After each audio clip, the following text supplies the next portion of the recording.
Dear student, आज की class में हम लोग एक नया टॉपिक पढ़ने वाले हैं गवर्नर का, that is controlling force diagram. तो कंट्रोलिंग फोर्स आज का हमारा टॉपिक है। कंट्रोलिंग फोर्स डायग्राम्स हम लोग ड्रॉ करते हैं टू अंडरस्टैंड जो वेरिएशन है। जैसा कि हम लोग बात करें कि जो बॉल्स पे फोर्सेस एक्ट हो रहा है वो हो रहा है सेंट्रीफ्यूगल फोर्स, यानी जो भी फोर्स है वो फोर्स हो रहा है in the form of rotation, rotational force है। एंड दैट रोटेशनल फोर्स कौन सा फोर्स है? That is centrifugal force.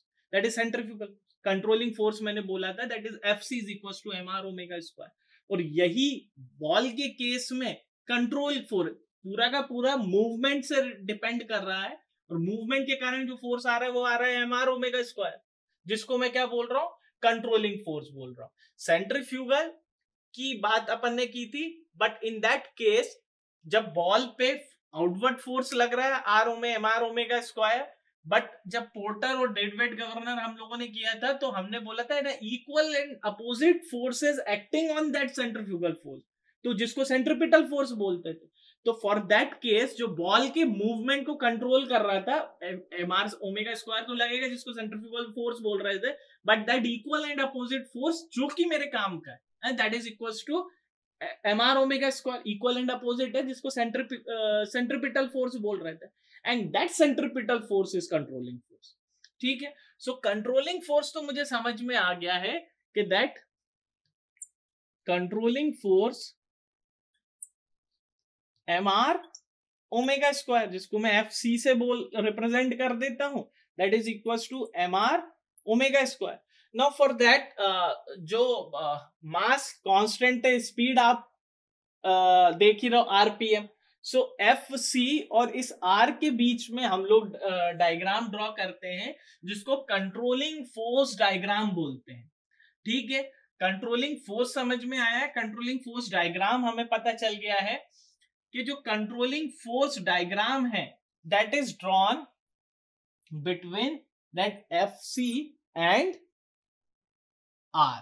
तो radius of rotation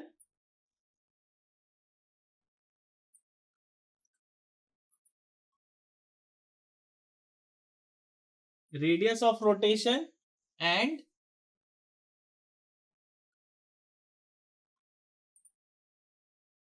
controlling force, इन दोनों के बीच में जो डायग्राम ड्रॉ होगा उसी को मैं बोल रहा हूं कंट्रोलिंग फोर्स डायग्राम।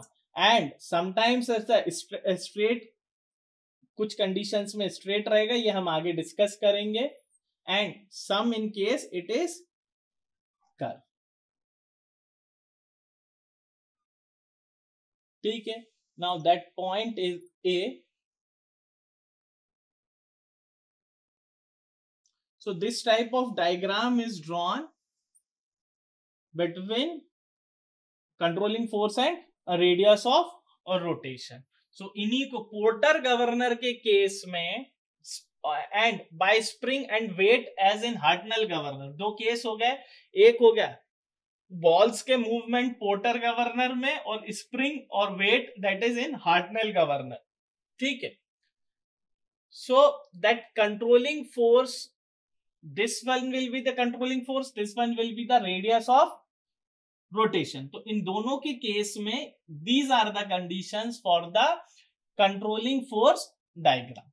ठीक है, हम ये बोल रहे हैं कि फ्रिक्शन के इफेक्ट्स को भी हम इसमें देखने वाले हैं, और कंट्रोलिंग फोर्स डायग्राम हम लोग in the next class we are going to draw for porter governor उसके relations, but for today's class point of view, the controlling force is that force that is centripetal force, and it is given by that mr omega square। fc और r के बीच में we are going to draw the graph। controlling force is at y axis and radius of rotation is at x axis, straight and curvilinear curves are formed with an angle phi। so in the next or in the upcoming classes we are going to draw the controlling force diagram for porter governor and hartnell governor। Thank you।